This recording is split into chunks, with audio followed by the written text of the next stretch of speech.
Top quality और consistent performance के लिए सिर्फ सिल्वर पंप नाम याद रखना।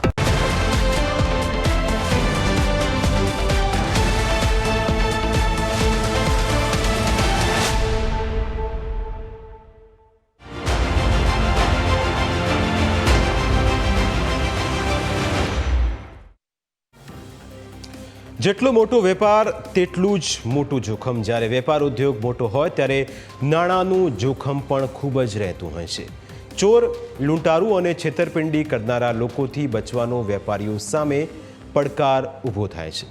ઘણા કિસ્સામાં પોલીસ પણ નિષ્ફળ જતી હોય છે, પરંતુ ટેક્સટાઇલ સિટી કહેવાતા સુરતમાં હવે કાપડના વેપારીઓ છેતરપિંડીનો શિકાર બની રહ્યા છે।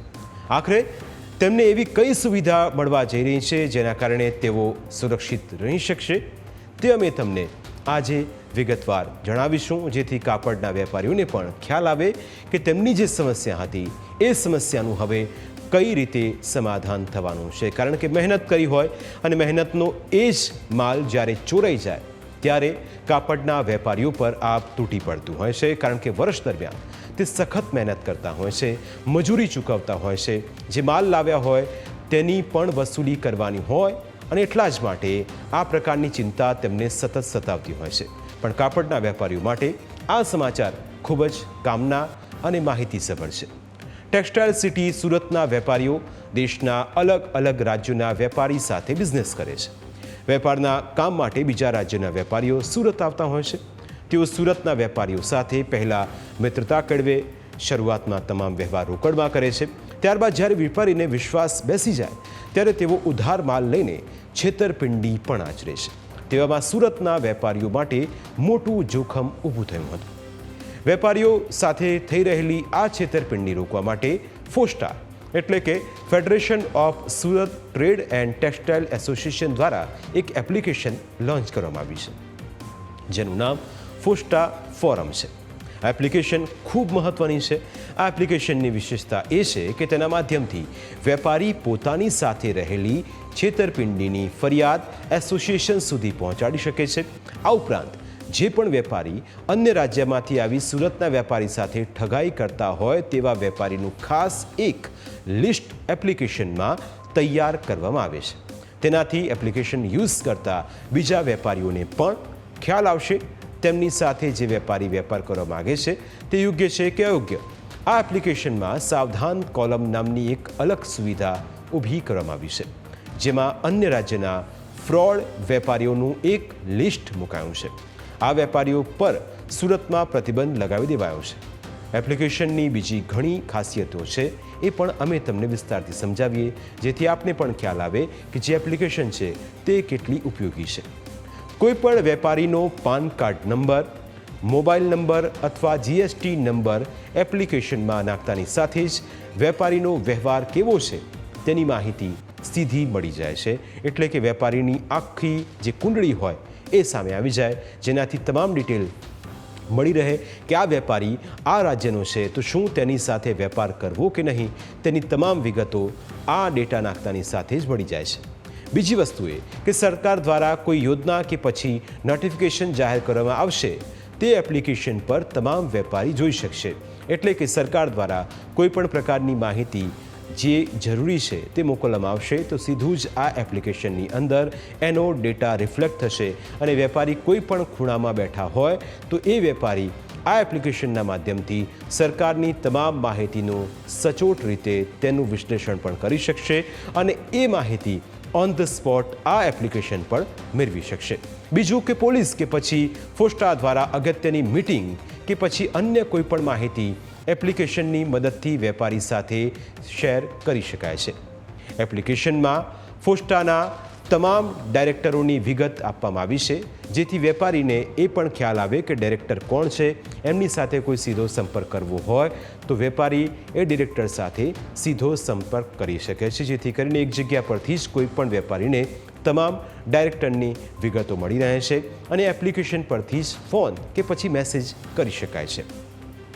વેપારીઓ પાસેથી કોઈ સજેશન લેવાના હોય તો પોલની મદદથી આ સજેશન મળી શકે છે. તે પ્રકારની એપ્લિકેશનમાં ખાસ વ્યવસ્થા કરવામાં આવી છે, જેનાથી એટલું સ્પષ્ટ થઈ જાય કે આ પ્રકારની સ્થિતિ હોય તો તેની અંદર કોઈ પણ સજેશન છે, વેપારીઓ પોતાની વાત ડિરેક્ટર સુધી રજૂ કરવા માગતા હોય, તેમનો કોઈ સંદેશ હોય, તો એ માધ્યમ છે જેના થકી વેપારીઓ પોતાની વાત એક ઓપન ફોરમમાં મૂકી શકે છે.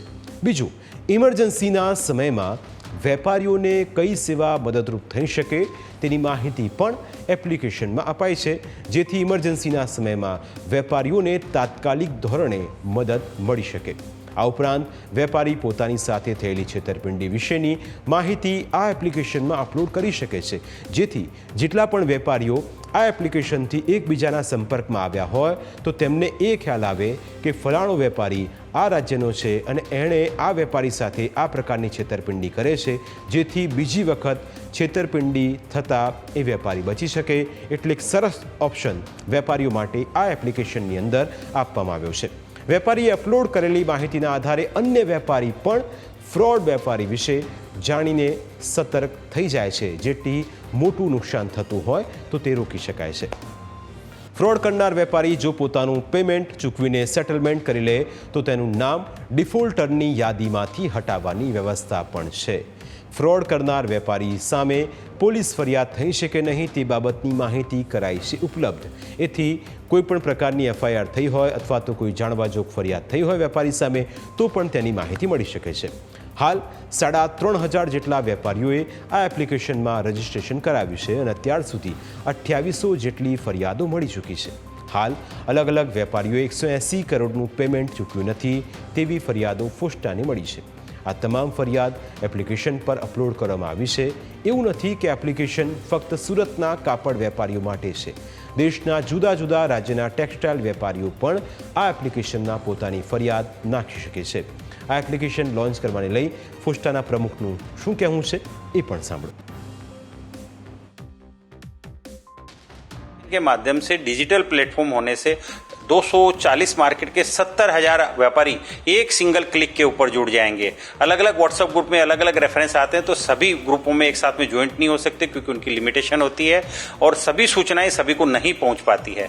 इस सॉल्यूशन को, इस प्रॉब्लम को निराकरण के लिए हमने सिंगल डिजिटल प्लेटफॉर्म बनाया है और एक एप्लीकेशन बनाई है. उस एप्लीकेशन का नाम है फोस्टा फोरम.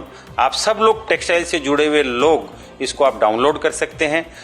एक महीने के अंदर 2750 कंप्लेंट पेमेंट ही आई. उसके ऊपर फोस्टा तेजी से काम कर रहा है और 40 से 50 एप्लीकेशन का निराकरण भी हुआ है. 400-500 इन प्रोसेस है. ફોસ્ટાની આ એપ્લિકેશનના કારણે કાપડના વેપારીઓને ખૂબ જ ફાયદો થઈ રહ્યો છે. જો કોઈ વેપારી ફરિયાદ કરે તો સૌથી પહેલાં તેની ફરિયાદના આધારે ચૂકવણી ન કરનાર વેપારીને કોલ કરવામાં આવે છે. 2 થી 3 વખત કોલ કરીને તેને ચૂકવણી કરવા માટે ભલામણ કરવામાં આવે છે. ત્યારબાદ પણ જો કોઈ વેપારી પેમેન્ટ ન ચૂકવે તો તેને ડિફોલ્ટરની યાદીમાં નાખવામાં આવે છે. નામ એન્ટર કરતાની સાથે જ ડિફોલ્ટરનું નામ તમામ વેપારીઓને નોટિફિકેશનથી મળી જશે. ટૂંકમાં કહીએ તો ફ્રોડ કરતા વેપારીઓ સુરતના માર્કેટમાં નહીં ઘૂસી શકે. અને આ જ પ્રકારની ઘટનાઓ સતત જ્યારે સામે આવતી હોય ત્યારે સવાલ પણ એટલા માટે ઊભા થતા હોય છે અને એટલા જ માટે તકેદારીના ભાગરૂપે આ એક મહત્વપૂર્ણ નિર્ણય લેવામાં આવ્યો છે. પ્રાઇમ 9માં આજે બસ આટલું જ. ફરી મળીશું આપને સ્પર્શતા મુદ્દા સાથે. ત્યાં સુધી રજા આપશો. નમસ્કાર.